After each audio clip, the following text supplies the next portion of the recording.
Hi, everyone. Today we're going to be talking about the DioField Chronicle. First of all, long time no see. I got caught up in Baldur's Gate 3. My bad. But we're not going to be talking about that game today. We're going to be talking about this nice turn based strategy Japanese role playing game that was released last year. It's by Square Enix. Reason why I'm playing it now is I did play it upon release last year, but I had some stuff come up and I got sidetracked for a month or so. I couldn't play games. So I picked it back up this year, and I'm glad I did. What is the DioField Chronicle? Well, like I said, turn-based strategy RPG, and it is story-wise. Without going into too many details, you're a mercenary group that essentially becomes knights, and it's a very Games of Thrones like war. You're fighting. It's a war going on. Warring nations, and you're swept up in it. So that's the TLDR of that story. I don't want to go into the details because I try not to talk too much about story in these reviews, in my opinions and stuff, because I don't want to spoil it.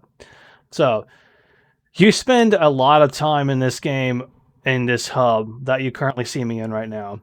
You will do everything in this from loading into the mission to talking to NPCs to upgrading your summons to buying weapons, etc. And thankfully, the developers decided to give you the ability to fast travel to each room to do these things. Because if they didn't, wow, that would be super lame. So, but they don't. So, good job on them.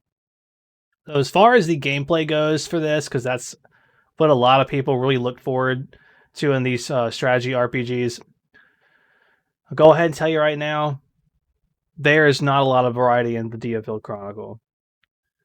There's a lot of units, like a cast of characters. There is, and there's tanks. There's dragon riding units. There's cavalry. There's mages, etc. But you don't like. For me, I kept the same four people. I had the main character, which is the assassin. I had him. I had an archer. I had a cavalry tank, and I had the bruiser. And I had the same four people throughout the entire game. I played on hard difficulty, and to me, it wasn't super hard until towards the end.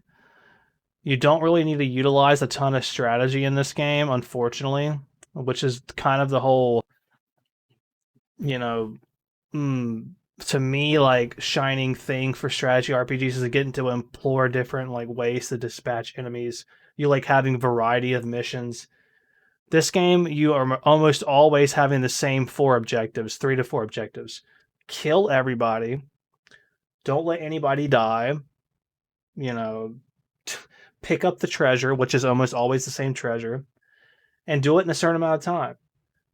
Every now and then, you'll have the occasional, like, protect the barricade, don't let the convoy get, destroyed, etc. But those are few and far between, unfortunately, and those are the best missions, in my opinion. Except for towards the end. There are a couple of nice, you know, it's not so much. I guess it's not even so much that the missions themselves are nice. It's just that the lead up to it, like the story element of it, is you're just like, oh, cool, I'm ready to go in there and take care of this without getting into the details. I want to get in there and like eliminate these guys because you're kind of hyped. So, I hate to break it to you though, if you want a lot of strategy, you're not going to find it in DioField. I essentially just had my assassin kill everybody. Everybody whittled down the units, and my assassin finished them off. I had someone always heal the assassin or the tank. That was it.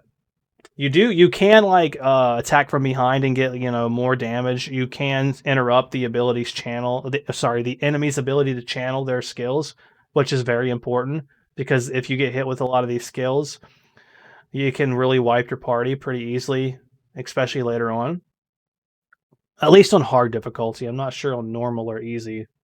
So you can't really do much. I hate to say it. I know I've said it a few times already, but that was the most disappointing thing to me about this game was the lack of variety in like battle.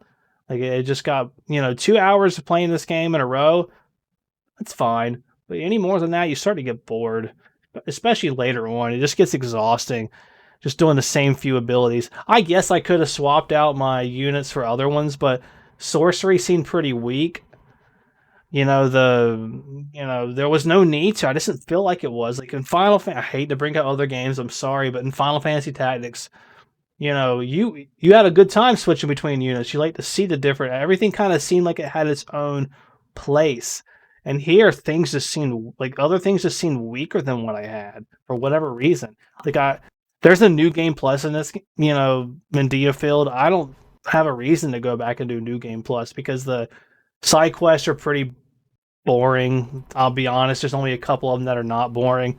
You're just doing the same things. The writing, though, for the main story is pretty good. I will say the story itself really hits its stride as well as everything else because you start to unlock a little bit more abilities and like weapons and accessories that do more things towards the mid to late game. But the final chapters of the game started wearing me out.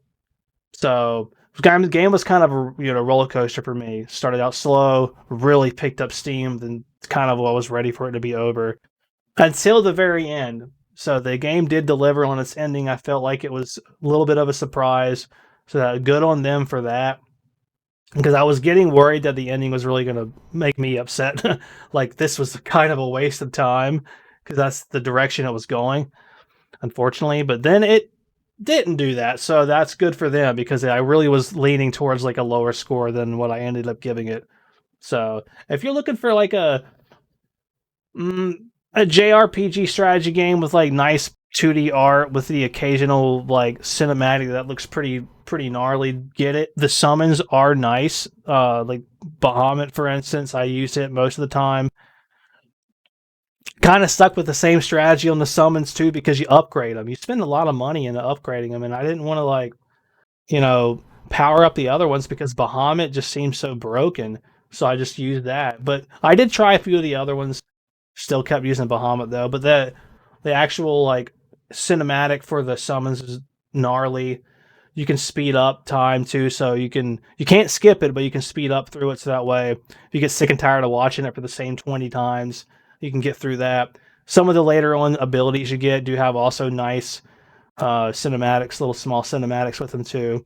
So I can see what they were trying to do with this game. Unfortunately, the variety's lacking. There's not a lot of unit types. There's not a lot of creatures. By the time you get to the midway point of the game, you've seen 80%. Sorry for the spoiler. 80% of what the enemy variety is. And this game's not really a short game. It took me 30 hours to get through it because there's a lot of I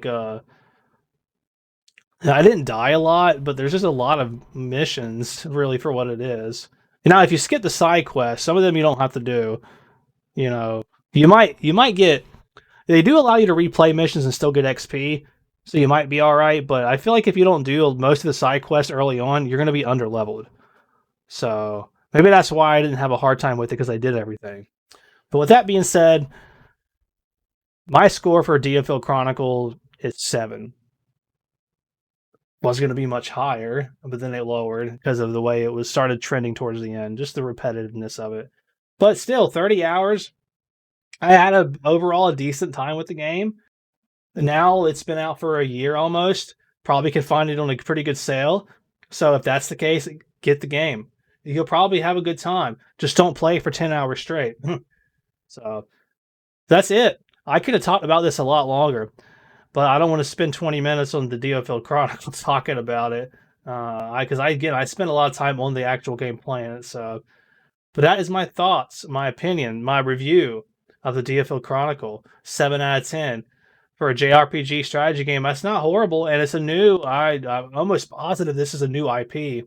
Sorry if I'm wrong, but I'm pretty positive it's a new IP. So I could see them going somewhere else with it. I'm sorry about my throat. I talk so much. My voice is telling me to stop, so I'm going to stop now. Thank you so much for watching the video. Do not forget to subscribe. We're trying to release content on a frequent basis. It's been a long time since I've had some consistency on YouTube, so the likes for the videos, the subscribes are much appreciated. And thank you for being here, and I hope you had a good time. Catch you for the next video. Bye-bye.